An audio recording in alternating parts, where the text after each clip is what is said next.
islas de África del Norte y continuarían con la expansión de su imperio conquistando los océanos. En el 520 a.C., 3.000 remos propulsaban 60 barcos a través de los pilares de Hércules, lo que hoy se conoce como el Estrecho de Gibraltar.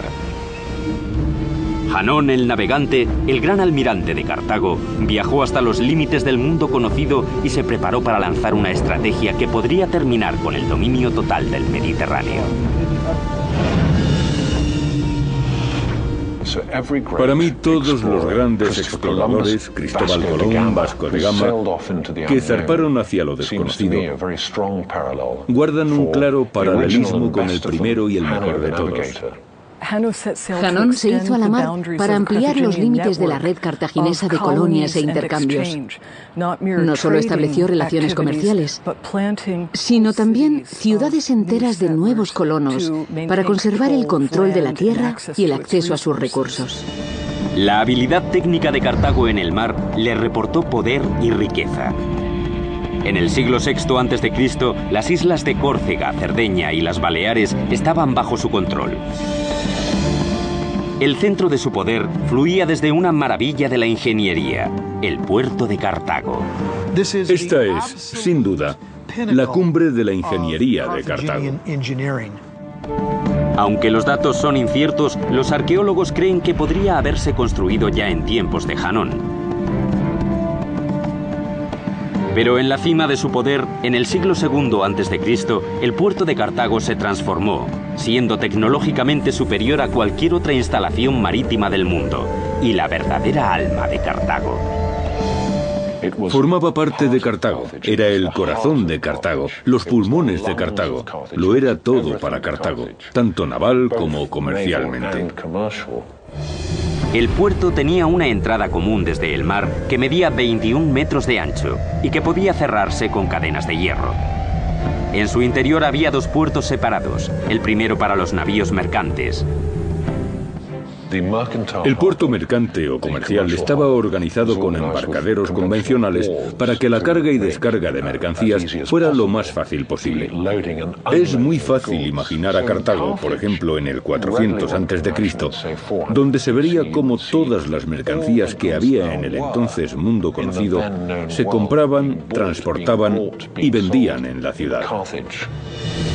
El segundo, un puerto circular, estaba diseñado para el uso militar. Una serie de 30 muelles dispuestos simétricamente. Otros 140 atracaderos salían en forma radial del perímetro del puerto circular, lo que permitía que todo el puerto tuviera una cabida para 220 barcos.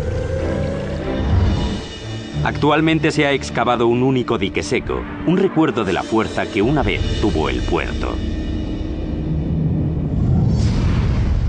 Esto es todo lo que queda del Cozón o puerto militar de Cartago. Un cozón es un puerto interior excavado en la tierra en lugar de en la costa. Con todas estas maravillosas villas, es un poco difícil imaginar que este puerto fuera el centro de la riqueza y el poder de la antigua Cartago. Pero el centro neurálgico de este foco marítimo es esa isla circular de allí donde había 40 o 50 plazas para barcos en dique seco. En lo alto había una gran torre desde donde las trompetas tocaban, los heraldos ordenaban y los almirantes supervisaban, por ejemplo, la vigilancia de los barcos que venían del mar, fueran amigos o enemigos. A su vez, esos barcos no podían ver muy bien lo que estaba pasando en el puerto. Nadie podía compararse con esta fuerza, este poder, por no hablar de su habilidad para la navegación y el mar. Así que cuando se retiraban las barreras del canal y se disponían a zarpar, como los aviones en la Segunda Guerra Mundial, estos barcos iban muy rápido por el canal al Mediterráneo. La gente los veía acercarse y pensaban, Cartago está aquí. Durante 2 siglos, Cartago dominó el Mediterráneo. Pero había un rival al otro lado del mar, al norte, que se estaba convirtiendo con paso firme en una máquina militar con una fuerza sin igual. Roma. Estas dos superpotencias pronto se disputarían la joya del Mediterráneo: Sicilia. Cartago se creó para comerciar. y Sicilia era fundamental para este comercio. ¿Por qué? Porque está en pleno centro de la ruta de navegación más importante del mundo.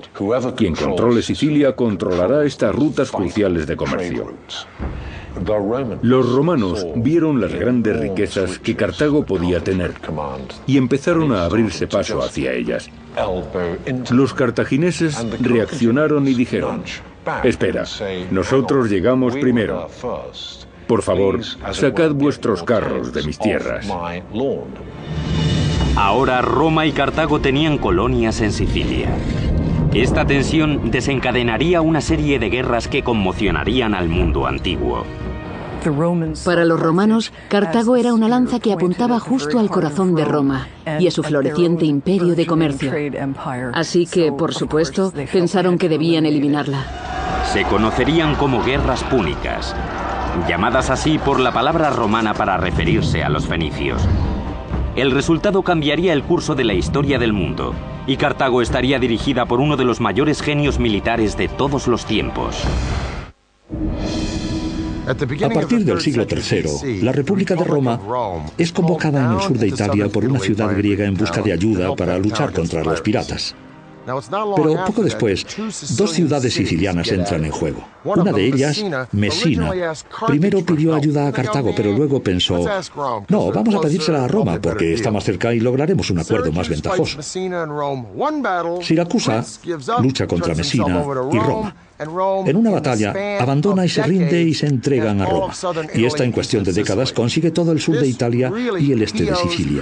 Esto provoca la ira de Cartago y así empieza la Primera Guerra Púnica. El resultado de esta guerra no solo decidirá quién se queda con Sicilia, sino quién va a gobernar todo el Mediterráneo meridional.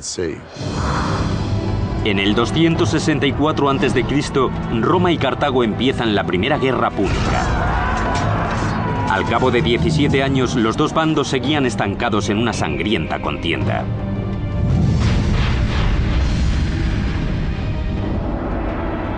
Las tablas parecen romperse cuando un temible y carismático comandante del ejército llamado Amílcar Barca toma el control de las milicias cartaginesas. Amílcar fue el primer gran general del imperio cartaginés. Era un hombre con carisma. Era el que sabía cómo hacer el trabajo, el que sabía cómo sacar las castañas del fuego. Entre el 247 y el 242 a.C., este exaltado estratega militar, Amílcar Barca, entra en Sicilia. Es dinámico, poderoso y totalmente implacable. Pero lo que le daba a Amílcar su verdadera confianza era que estaba respaldado por una nueva y elegante forma de barco de guerra llamado quinquerreme. Quin significa cinco hileras de remeros. El quinquerreme en realidad no lo desarrollaron los cartagineses sino los griegos, pero los cartagineses consiguieron que este ariete marítimo fuera enorme. En esa época de las guerras púnicas, conseguían grandes hazañas en la construcción naval y civil. Al parecer, el quinquerreme tenía 5 hileras de remos. Su funcionamiento no está del todo claro. Se cree que había 3 niveles con 5 hombres, 2 en los 2 niveles superiores, cada uno con un remo, y un hombre en la parte inferior. En cualquier caso, era una versión más grande y amplia del trirreme. Aunque más grande, las tácticas eran exactamente las mismas.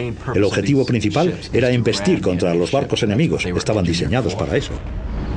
Equipados con arietes bañados en bronce, su diseño los hacía muy veloces y manejables. Eran barcos rapidísimos. Intentar golpear un buque de guerra cartaginés era como intentar golpear a Mohamed Ali en sus días de gloria.